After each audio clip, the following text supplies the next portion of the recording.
Hey everyone, David Chen here. You're about to watch Decoding TV's conversation about Squid Game Season 3. It's a great conversation, great review, but something went catastrophically wrong with our video recording. My video was not recorded, Patrick's was recorded just fine. So you're going to see Patrick's video, but you won't see my video. We've put a photo illustration of me instead. So enjoy the conversation, but sorry, my video is lost forever.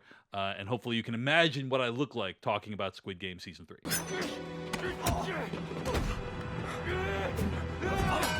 Welcome to Decoding TV's coverage of Squid Game Season 3.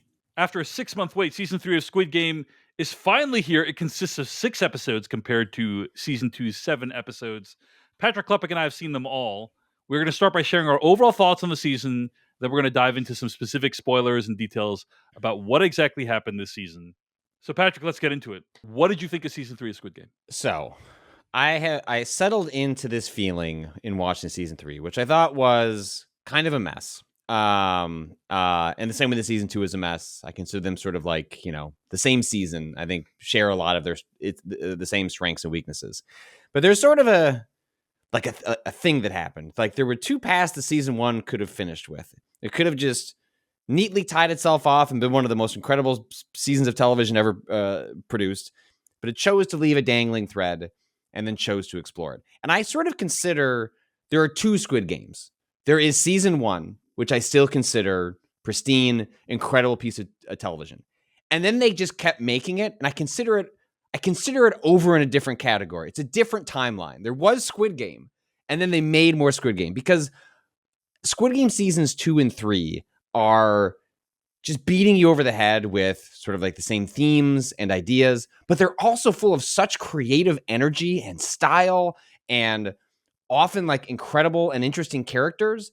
And I don't think it can live up to the first season because there was just no way for that world to like maintain that weight. And so once I sort of released myself from the expectations of like living up to Season 1, the way I felt about Season 1, if I look at Seasons 2 and 3 as just the inevitable serialization of Squid Game, like if they're just going to make more of these, I hope they're fun and entertaining, and I'm going to release it from the weight of being a sequel to Squid Game.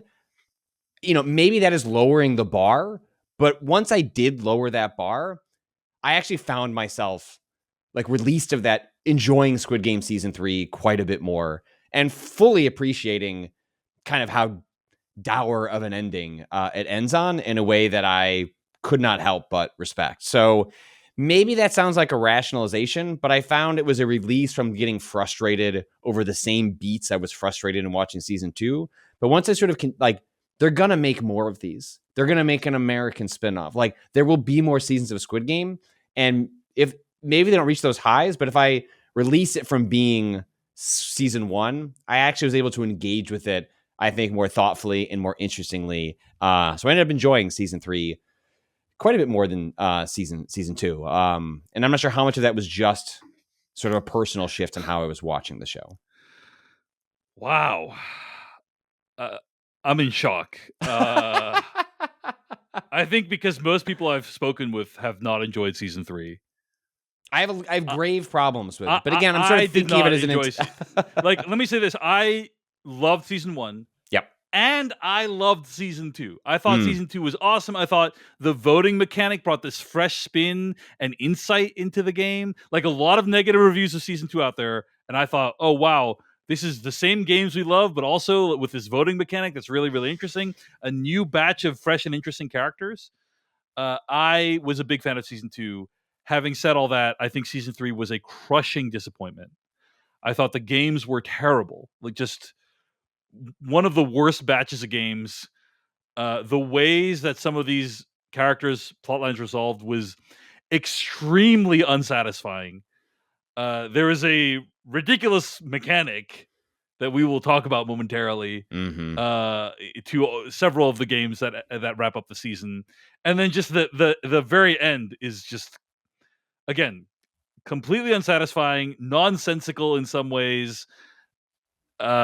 Just a huge disappointment. So the fact that you liked it, I'm just I'm stunned. I guess I think Season 3 is worse than Season 2. Oh, I think, okay. I want to be clear. it's more that which you didn't like, which I didn't like. But also it's because I kept watching season 2 in comparison. Like I couldn't help but like look like I can't believe this and then that. What are we what are we doing here? And like season 3 doubles down on some of the worst impulses of season 2, which we will I'm sure we will overlap on our anger and disappointment at some of the choices made. I guess for me, I just sort of like had to let go, and like the things that it does well, I guess I just really like when Squid Game is working, when it has a good idea, there's really nothing else like it. And there's less of that in season 3, but again, I consider this all one project. I don't really think of them as a season 2 and season 3 when I look at them as a whole, because there's nothing about season 3 that suggests like we're not 6 months later. We're picking up like where we left off. It is just season 2. So I guess I'm expressing my more complete thoughts on like, what does it mean for a creative who said, I don't want to make another season, but I made no money in the first season. I'm gonna give it a shot. And I think what you're left with is a scatter shot. It's like an exhaust. Like I think you see so much of this creator on the page, like in the show. It's like, I'm exhausted. I don't know how to build this out. But at the same time, like this was still the same person who delivered one of the tightest, most interesting, like visceral seasons of television. And there are enough of those moments scattered across. If you're not going to watch one, just watch season 2. But if you're going to just like finish out, like there are enough highs that I found it worth watching. And I saw enough of that creative struggling to find a way to express that all in this like sprawled out world that I still find not satisfying, but there are enough moments of brilliance in seasons 2 and 3 that I still think it's worth watching because it's such an interesting creative. But as a like whole project, as a sequel project, like it's a complete disappointment. Like it pretty much doesn't work. And yet enough of the games, the music, like the like designs, like enough of that is still unlike anything else that I've seen that I still found that worth it. I feel like we're really evaluating this on two different sets of terms. You're saying number one, I released all of my expectations for the show. Number two, I'm evaluating season 2 and 3 as separate unit, or as one unit, I should say. And it's like, okay, I'm evaluating season 3 as its own unit, and I'm not releasing my expectations, and it was bad. Okay. So the funny part is this is where we diverge. And then as we talk about the individual parts, I think we're going to be roughly on the same page for like pretty much everything else. I mean, I think that you're saying, oh, the highs were still really good. Okay, let's talk about the highs of season 3. What's great about season 3, the production design, the art direction, the sets. I know a lot of it is green screen, but they built out a bunch of stuff, or even just imagining a bunch of these things is pretty incredible. Like there's few things on TV that give you the scale of what Squid Game, where it's like one dude standing next to this gigantic doll or whatever, swinging jump rope. It's like, wow, holy shit. It's incredible.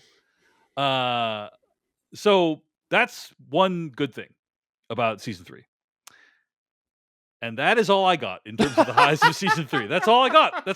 There's nothing else about season 3 that was good in my opinion. Patrick, we're gonna start talking about spoilers and details now. So if there's something you want to highlight about season 3 that you thought was really strong, now is the time. Otherwise, we're gonna I have a list of things we're gonna go through. Okay. So the hide and seek game worked really well for me. Okay. I thought that was horrible. I thought that game went on.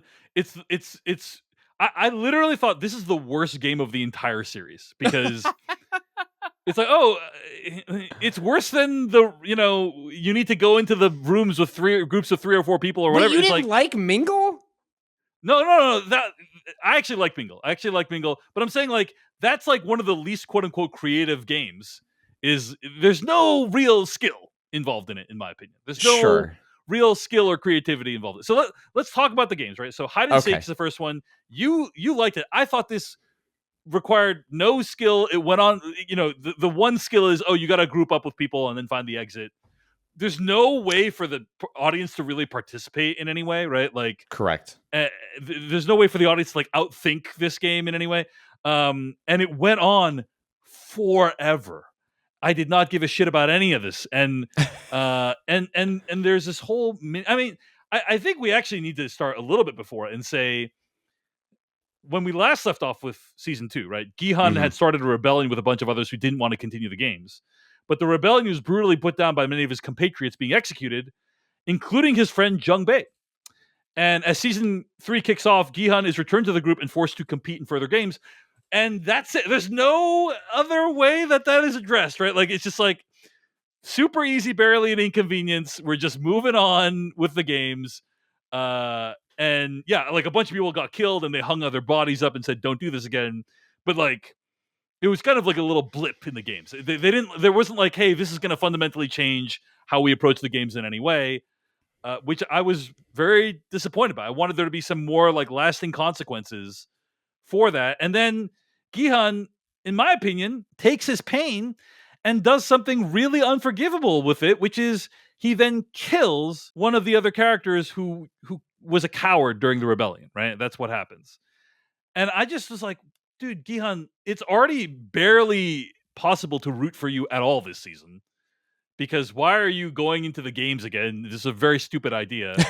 But then he's taking it out on this poor dude who was like, like that guy was trying and he just couldn't do it. And the idea that Gihan would target his righteous anger at it, I couldn't get on board with that at all. And so nothing about the hide and seek game worked for me. All right, So Patrick Klepek. the Gihan stuff, I actually was.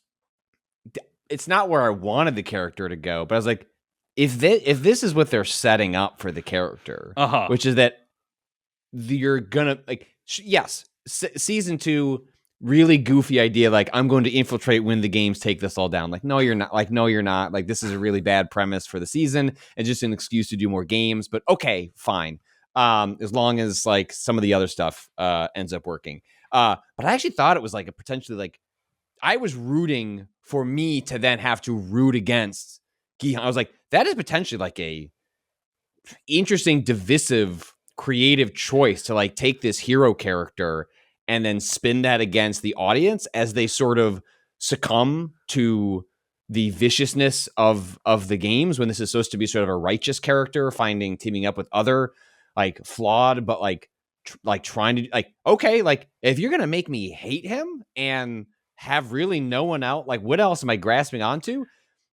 And is that potentially then indicative of the corrupting influence of like Cap? Like you're just going to get under the thumb and you actually can't escape. Okay, like that might be like maybe not all that fun to watch. And there is a lot of nihilism and like that is strewn throughout. Like there are fewer times of like release in season 3 in general, which I think is one of its issues. But then like this plays out in I don't disagree with what you said, by the way. I had that same thought, but then it was immediately. But then they release it immediately. It's like, well, then he does like the mean and like, okay, well, if we're gonna do this, okay, show, like, let's keep going. Like, right. Yeah. And instead, it's like a moment of clarity to be like, wow. Well, I shouldn't have murdered that guy. And by the way, Patrick, when I had the same thought as you, and it was immediately followed by the thought of there is no time to do this plotline any justice whatsoever, because I think it's in episode 2 when that happens, right? Yeah. Or late episode 1. Early, and it's like, there's only 4 episodes left. Like, we're going to have him go farther down this path and then come back again. Like, there's not enough time to do that. And then, by the way, there wasn't. And so the plotline sucked and they should feel bad about it. Okay. But you liked hide and seek. Let me give you a chance to like defend why you like this. I'm not going to disagree with like it's too long, but I will say like the core group of characters we're following, like they were some of my favorite, like the mother-son combination. Like this group, I was getting increasingly worried about the baby stuff. And like, okay, it ends like I have a high tolerance for like plot contrivances. But again, but like that, this core group of characters, like I'm rooting for them. Like I was heartbroken with some of the ways like some of this stuff played out. Like I think some of the strongest stuff that happens is the dynamics between these characters. It's true. It's true. And so I think that outweighed, like, sure, like the hide and seek is not the most stylish or impressive or interesting set design. It does feel like they're in the back of like a laser tag zone. And like if you just gave them laser tag guns and it was at the mall, I would agree with you. The setup might be like awfully similar, but I was invested in these characters at that point. Like I cared about them. I wanted to see them go further, and so they really got they got me early. And also I was upset because like, oh shit, like I'm running out of characters that I care about. Like you built this like group up, like we stretch this out a little bit till the end of the season. No, we're gonna get rid of a bunch of them real fast, and so you have fewer people to root for. But they carried me through that sequence, and yes, they completely fucking lost me with like condensing down a labor of a baby into I think like 10 minutes, like 10 minutes, like is like how long that takes. But I think a part of what worked for me in these early episodes, like through this sequence, was like this is an interesting character choice for our protagonist. I care deeply about this other set of characters, but then where the show starts to go off the rails for me is abandoning that as an interesting like character arc, and then also killing off like half of the group like at that point by the end of this game, leaving the show with just fewer cards to play, which becomes increasingly obvious that it doesn't even know what to do with the cards that it has as the season goes along. Yeah, so some of the big things that happen in this plot line, right? Gyumja, the mother, stabs her son Youngsik, who's trying to potentially kill the mom. I would say it's not 100% clear, like what. Well, okay, no, that's fine. I'm gonna leave that alone. That is a heartbreaking death. That's a good death. Okay. Hyunju, the trans woman, is killed by Myung-gi right as she discovers a way out of the place, and that's also pretty heartbreaking because it's a very fairly senseless death. Killing that fucking character. That like you had another protagonist. Like you had someone that I thought was like by the end of this show could have like sat with equal weight, like interesting character, like interesting dynamics with many other like characters in the show. Like the choice to kill her in the show, I thought was so catastrophic, and also robbed your ability. Why wouldn't we want to just care about a bunch of guys we don't give a shit about at the end, Patrick? Isn't that preferable? Yes, because it also robbed the ability to do anything with our protagonist, like because you have no one, like everything now has to fall on you're not rooting for anyone other than the protagonist by the end, right? So, and that's less interesting in some ways, right? I agree. Kind of sucks. That said, she did get a fairly like heroic death in some ways, and got to be a badass in the episode. So that was nice. But like episode 5, like I do later. Yeah. All right, the second game, Jump Rope, which requires people to cross a series of elevated platforms without getting hit by a massive rope. You didn't like? Too much. The rope to CGE was like the issue I had. Yeah, apparently it was a huge challenge to get everyone to jump at the same time. That makes sense. Make it feel like a real rope. But which is why you like I like if you watch the framing, because as soon as I looked like the game started, I'm like, how are they gonna get everyone to jump at that? So most of the framing of the shots is like waist up. And then people just like, so you don't actually have to time the feet exact for it to. I thought the concept of the game was super cool, and like I love the design of the game is super cool. But it's not creative. It's another like brute force game where it's just about physical ability, and that's why Jun-hee, number 222, is not able to survive because she sprains her ankle and isn't able to get across. Myung-gi promises to protect the baby, but it becomes clear by the end that he wants to sacrifice it to win the game. Now, I do need to point out, Patrick Klepek, that this season reintroduces the idea of the VIPs. And this was one of the worst aspects of season 1. The acting of the VIPs was so awful. And I guess the creator of the show said, "Fuck that noise! I'm doing it again. Let's run it again the same way." Why don't we have the baby join its mother in the game? Oh, you want to put the baby in the game too? And by the way, not only is the acting bad, but some of the VIPs appear to be like heavily dubbed. No, so that's what I believe is over at IGN. There was an interview with one of the actors in those scenes, and confirmed that is all dubbed over whatever they were saying. They said the entire process of filming that was very confusing, and like I think that you see that, but also like that is not, those aren't our voices, and apparently it's not dubbed. If there was some way you could watch it where it either way, it's bad. It doesn't matter what the actual like production details of it were. It takes you completely out of the story, and they have no character. They're not characters. Like there's nothing to any of them, and they suck up so much time and like every time you go back, like it's gonna be a one-liner, right? It's gonna be just a one-liner. No, it just goes on 3 forever. lines. Oh, it's 5 lines. Oh, it's 7 lines. So I was surprised. The show has only been out for a few weeks, but there's already a lot of TikToks about how bad the VIPs are, and essentially just people pretending to be the VIPs. Patrick Klepek, I've pulled one such clip. Oh, this God. is a guy auditioning to be a VIP. Here is a clip. This is from TikTok user Haiyo, Haiyoe. Hi, I'm auditioning for the VIP role in Squid Game. Whenever you're ready. Okay. What's that thing? Looks like a bridge of some sort. Okay, next. No, wait! I can do better. All right, go on. What's that thing? Looks like a bridge of some sort.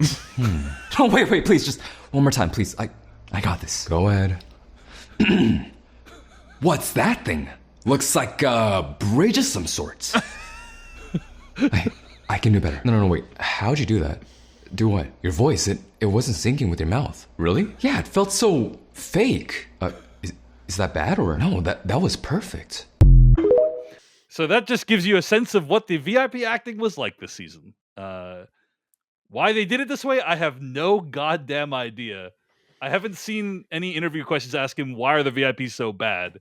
But I do know that because this is a show made in South Korea, a lot of the people who are editing the show and working on the show don't know what good English acting, like American, or sort of English speaking acting is. Sure. And so that's why a lot of this stuff gets waved through. Anyway, third game, Sky Squid Game, in which players must push at least 3 opponents off 3 successive platforms. I actually thought this was probably the most creative game because it's like Mafia, except the person you choose like really dies in real life. Like, Yeah. you have to like negotiate how it's going to happen. And I thought it was really, this is probably the best game out of the 3 games. A little bit cheap that you have to press a button to start the game. I don't know what the, like, why can't you just say the game automatically starts when you hit the platform? Well, the show has established in the past that it's like willing to put its, but when this, so right, you have the example, I forget what the game was called, but it was the game where they were jumping over the parallel panes of glass. Yeah.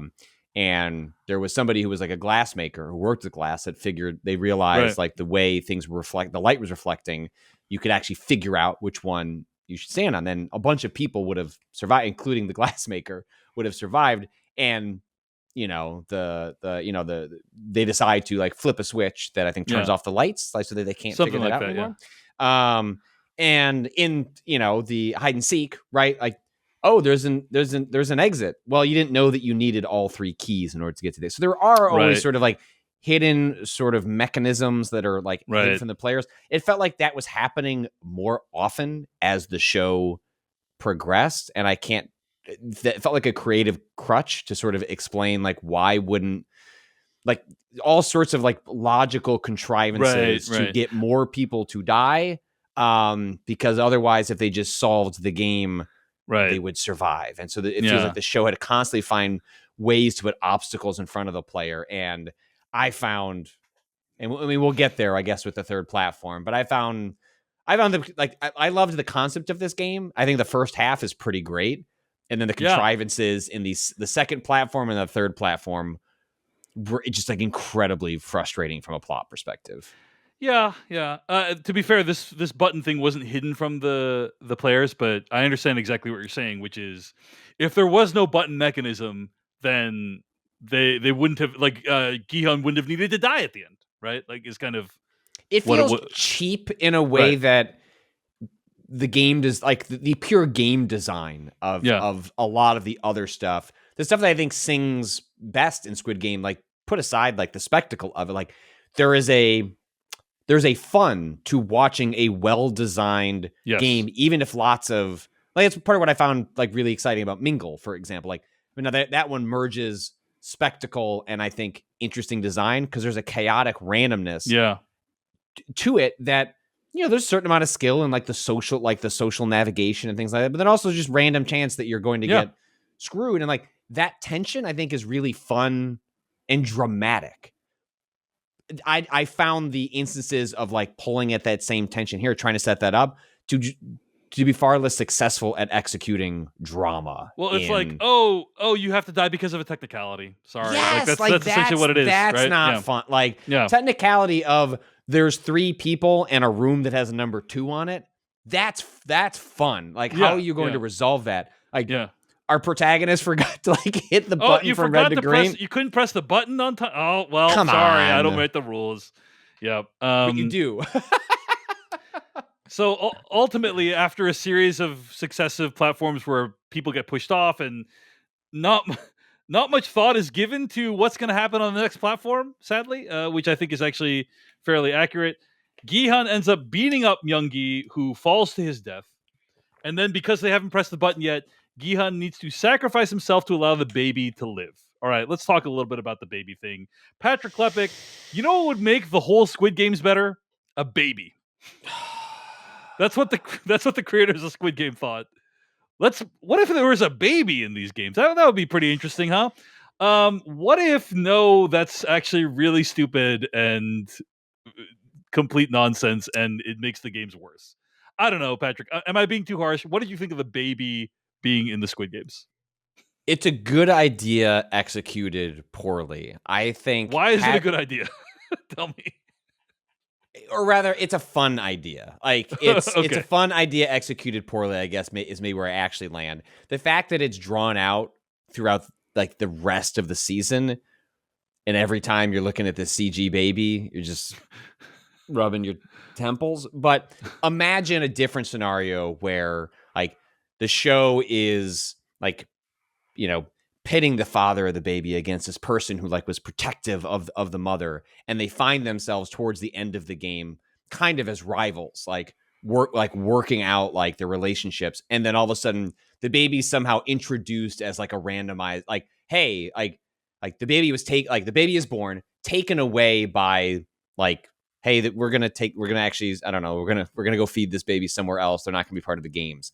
But then they're reintroduced as like sort of this X factor. I think that could have been a fun reveal that added some interesting complications to, let's say the baby is born, disappears, and then is only revealed and like introduced as a chaotic element in the final game. I think there's a way that could have been an element of surprise and interest. But I think the idea of just like having this goofy little strap that we're gonna have to watch for the rest of the season, that I think it just overstretched the element in a way that just honestly felt preposterous. That said, was it worth it for the visual of one of the guards coming out with a specialized baby bottle and feeding the baby? That was awesome. That was a highlight of the season. I will agree, because they're all eating the fancy dinner, and then they have this cool Squid Game milk warmer. It's so little good. Milk, and that a little was like, button okay, they press and like get like a little warming plate, as though they had planned for this possible scenario. Like, which is, hey, guys, that's fun. They're designing the game. It's like, what if a baby were to be born during the game? We gotta make sure there's a bottle warmer. I mean, this stuff like that speaks to when you and I talked a lot about in season 2. Part of what makes, I think, any of these the sequels to season game, the subsequent seasons collapse, is a desire to explain things, which is sort of both inevitable. Right.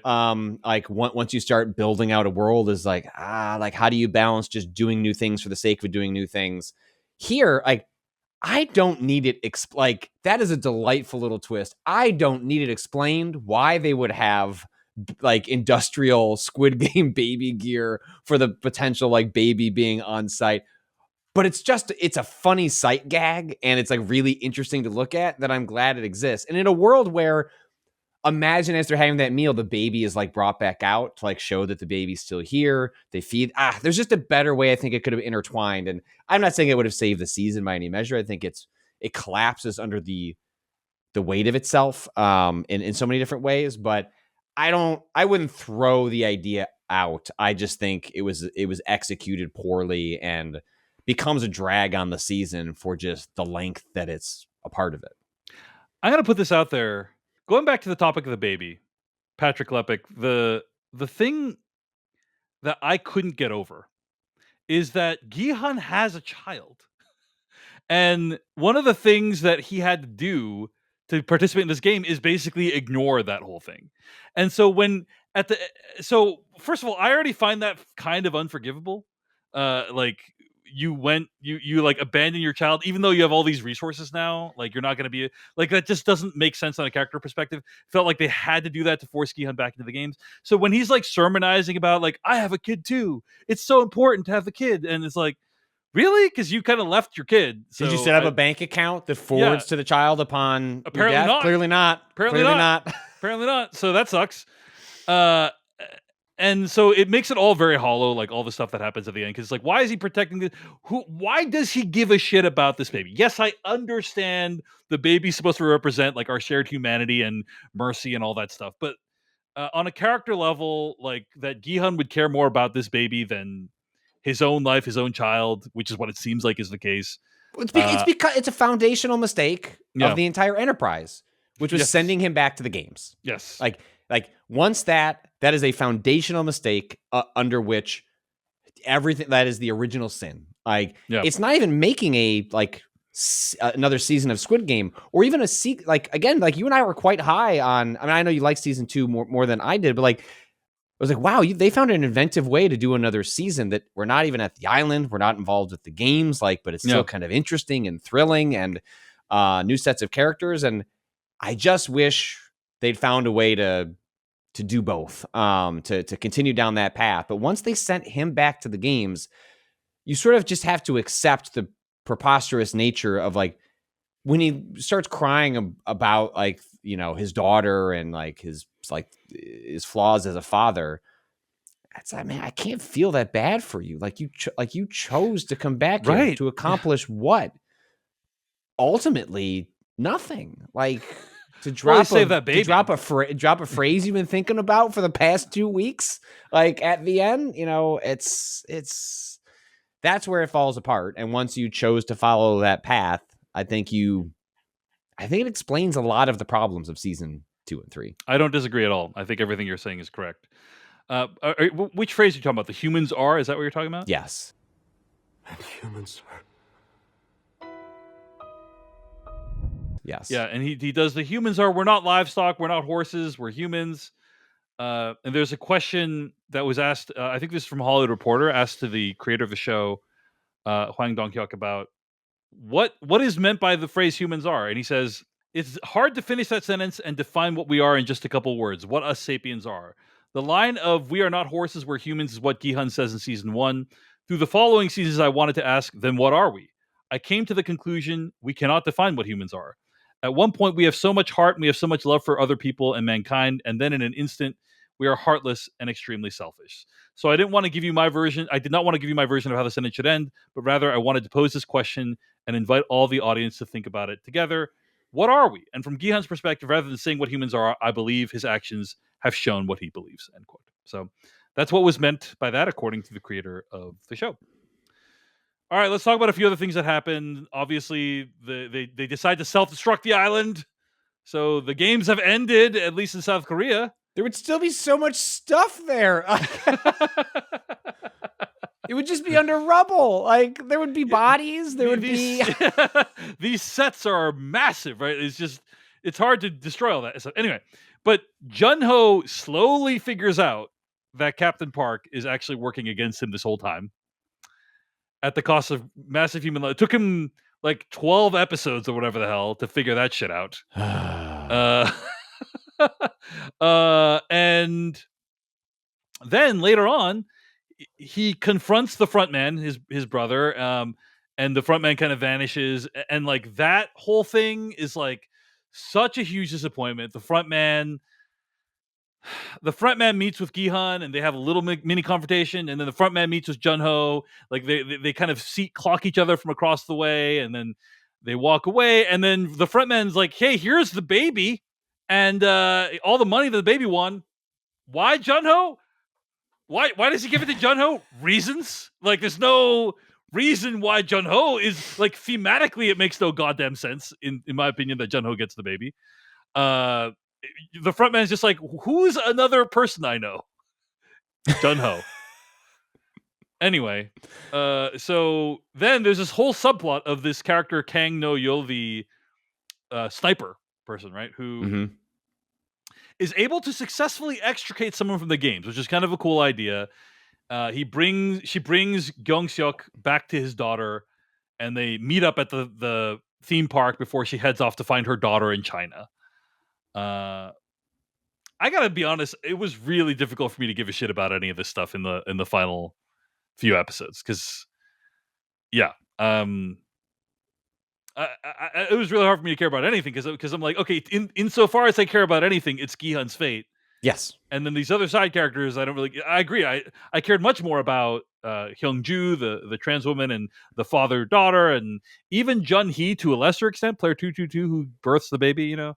Yep. Didn't really care about this other side character and what her deal, because so much of it happens off screen, right? So much of it is There's no is interactions with our yeah. main characters. Like that's there's just not enough time spent with them for you to care, and it really feels like it's that is how do I fill this many episodes of television? Right. You have to have you have to have other storylines, and yeah. when you've put yourself in the box of, well, we've gone back to the games, well, like you've really confined the spaces, like where you can create drama and storytelling. So then you invent other spaces, and just none of that stuff ended up like working like whatsoever. Like a story about like a mother searching for her daughter should really just be I'm very easy to tip over on stuff like that. And I was just like, I don't care if you find your daughter. I'm sorry. I just don't. And because it feels like the show's spinning its wheels, which is what it is. It feels ultimately like padding. If there was a Squid Game, a cut of this show that ripped out pretty much all that, or at least like 95% of it, probably be a better season of television. Would also be half the running time. And I think it speaks to, again, that the difficulty in finding an interesting way to tell more stories in the existing format of Squid Game. And by choosing to do that, you limited your storytelling potential. I think we see that happen over and over again, especially in this season. A few other things are tied up.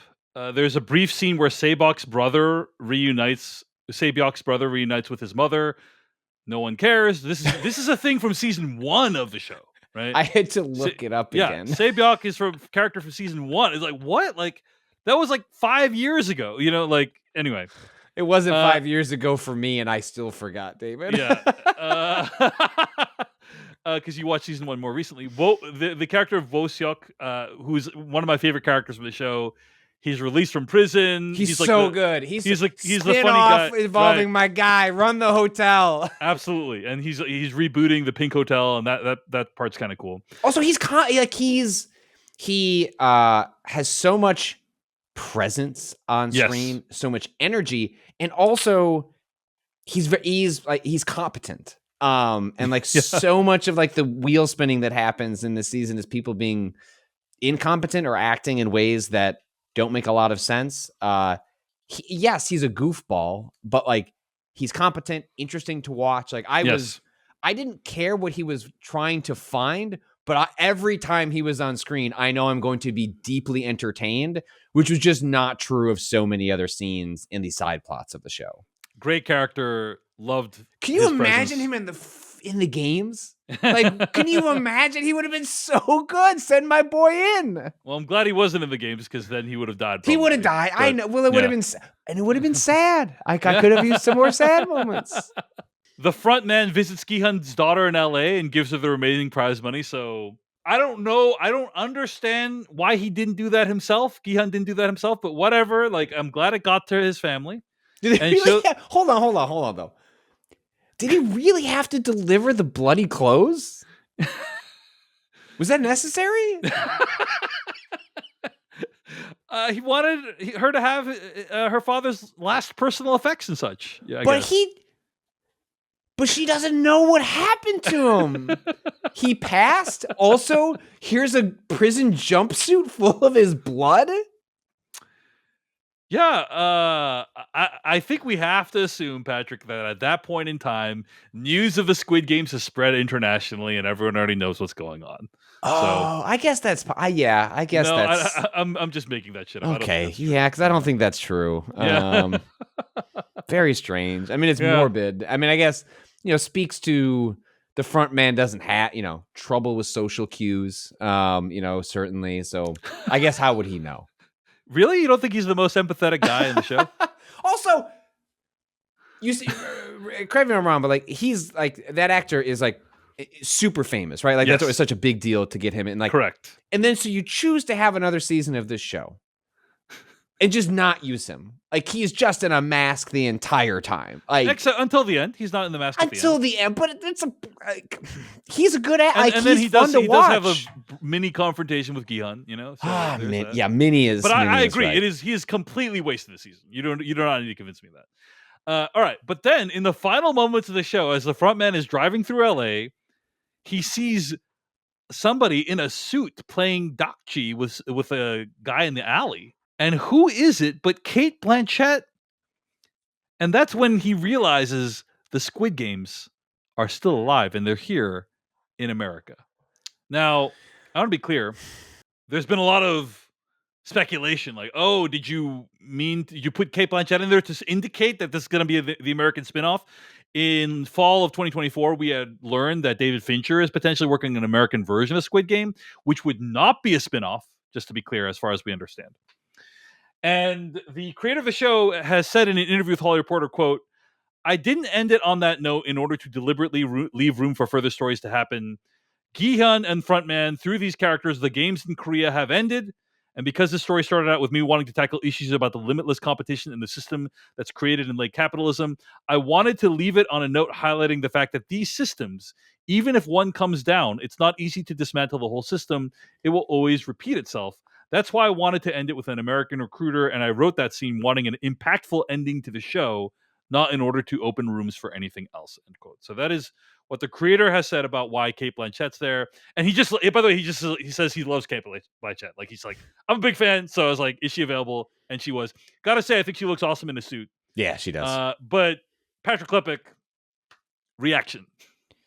Why is she playing that game? Right. Why aren't they playing like marbles or something that everyone knows? It makes actually it's that so that detail makes me laugh. But also, if you want evidence that he wrote it sort of authentically, and like that's what he wanted in the show, I think there's like reason to believe that like the fact that it doesn't have marbles or something like that maybe speaks to the fact. I feel like that's what I was trying to like. I was trying to not be cynical about it. I was like, well, because that doesn't make a lick of sense that it wouldn't be some socially relevant game that was played in that country. So there would be something for them to connect to. So maybe that is true. Now, maybe he's spinning it too. Like who knows? But I mean, he's not wrong, right? I think the reason we're cynical is because Netflix also did a reality show. Netflix did a phone game that is really, really popular. It is very high on the App Store charts, partially because the season just came out, but like that is a popular video game. And so of course Netflix has every interest in continuing this, whether or not they involve the original creator in that process. And so, I have to imagine he wrote seasons 2 and 3 with a sense of like, this is so popular. Of course the system is going to like do something else with it. So I guess I try to be hopeful about it. He found a way to speak to the larger systems he was talking about, and also the very nature of making like art in a capitalist system. Like he is participating in that as well, and trying to tell an interesting story within those constraints. And at the time that you're writing seasons 2 and 3, understanding it is likely to produce further seasons, I think that's an interesting. I think you can spin it as an interesting way to end things with him knowing full well the system that he's participating in. That's my charitable read on how all that. Yeah, I don't actually have any issue with the games are still are alive in America. I don't actually have any issue with this. I think it's the execution that we might have some problems with, right? Why are they playing this game? It's almost like the creator was like, "Oh, this is a super popular game in South Korea, so of course they play it of course they." Which kind of rule that kind of rules it doesn't make in the same way that why do the VIPs speak that way? Why aren't they playing? Because that's how I imagine them to speak, right? That's kind of what it is. I mean, if you want to believe that Netflix, as big as they are, you could imagine there's a world where they could step in, give notes, this doesn't make sense, change this. They left all this shit in, and so maybe that speaks worse to the creator. Guy's well, maybe someone should have sent. I think he had a blank check. I think he had a blank check on this. Sure seems like. Oh, really? They're playing this game that we've never heard of in America? Sure. Okay. This guy is the guy who made Squid Game. Oh, okay. Okay. Yes. All right. I guess. But I agree with you thematically. It actually does work. So no issue there. I've seen a lot of people crap on Cate Blanchett's appearance though. Like this is so random and weird. Why she's in there? I don't really have an issue with it. It's the one thing I didn't really have a problem with this season. Well, I wonder if some of that is born out of, for a lot of Western audiences, you're watching Squid Game, and these are a bunch of actors you're unfamiliar with, right? You don't know how popular they are back regionally, and so to you the appearance of Cate Blanchett is wow, that's kind of taking me out of it by using a face that I know, you know what I mean? I actually sort of speaks to the you're projecting your own ignorance onto the show when it's I don't know, man. I think Cate Blanchett is an internationally known figure, is my guess. I'm gonna put that out there.